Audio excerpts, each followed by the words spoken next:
Thank you for being a friend. Travel down the road and back again. How soul-soothing that is. John Mayer performed the Golden Girls theme song in tribute to Betty White during CNN's New Year's Eve special. It was beautiful. Now, the classic sitcom went on for 7 seasons, starting in the 1980s, and E.T. was the only entertainment show ever invited to the set. Thank you for being a friend. I don't want to spoil the surprise, but in a couple of weeks, someone in this room is going to know how to yodel. I read the script and just flipped about it, and B. Arthur and Rue McClanahan both had the same reaction. Do you know what I hate doing most after a party? Trying to find your underwear in the big pile? These aren't old people. You don't self-destruct once you pass 55. We're all just as vital and sensual and nutty and good and bad as anybody else.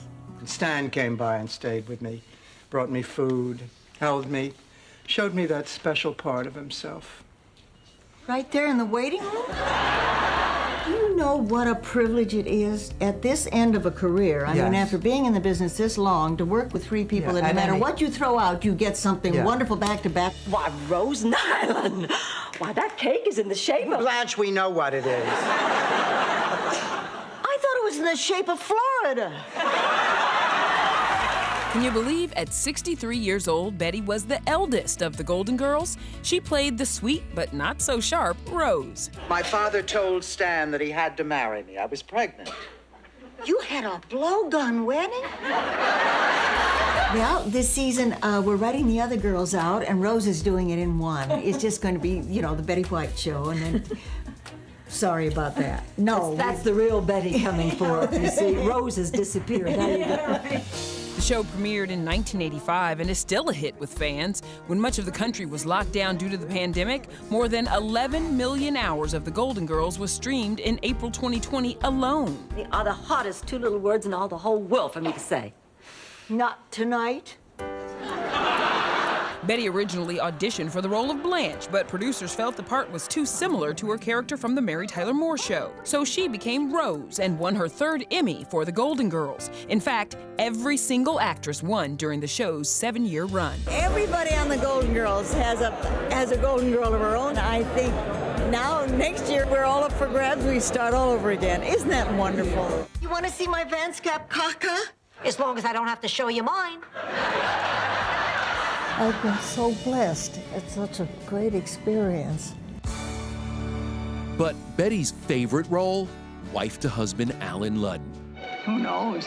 It might be better than the first one. Love of my life. When you've had the best, who needs the rest? Why, Betty White. Why, Alan Ludden. Their love story began on the game show Password, where Alan was the host. Well, it's nice to see you again. Nice to see you. That's where I met my husband, and that's where we got married. It took me a year to get smart to marry Alan. When he kept asking practically from the beginning, and I kept saying no, no, no. For love came just in time. I found you just in time. We went to dinner, and he gave me this beautiful wedding ring with diamonds all around it and the gold wedding ring. And of course, as any red-blooded American girl would do, I got mad because I kept saying, no, I won't marry you. And I gave it back to him. Well, did he take it back to the jeweler? No, he put it on a gold chain around his neck. So every time I saw him, there was that blinking wedding ring. He said, you're gonna wear it someday, you might as well get used to it. So sure enough, after a year, I did. The lady celebrity in Password this week is a lady that I married 4 years ago today. Happy anniversary, Betty White.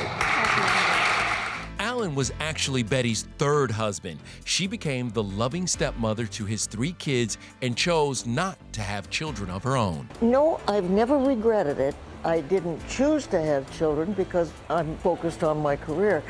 And I just don't think, as compulsive as I am, that I could manage both. Betty cherished every moment of her life with Alan, who after nearly 2 decades together, became sick from stomach cancer. We knew for almost 2 years that we were on a dead-end street, but we just made up our minds that we were going to make the most of the time we had, and as a result, we didn't spend a lot of time beating our breasts and saying, why is this happening? And we just, you can't handle anything well all the time, but for the most part, it worked pretty well. Alan passed away in 1981. Betty never remarried, but over the years, she did develop a pretty heavy crush. Is there one thing out there that Betty White still wants to do? Robert Redford. Robert Redford. Robert Redford. Robert Redford.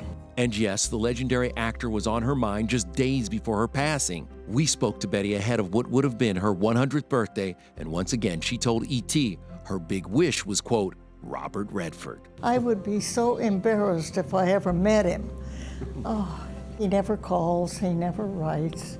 I tried. She just never responded. Upon learning of her death, the 85-year-old told E.T. she made us all laugh, including me. I had a crush on her, too. I can't imagine being loved by anybody better. That was the only time that Betty was at a loss for words, when we started talking about Robert Redford. I mean, the crush was so cute. And the fact So that real. he had one back on her, I just love it. We love it.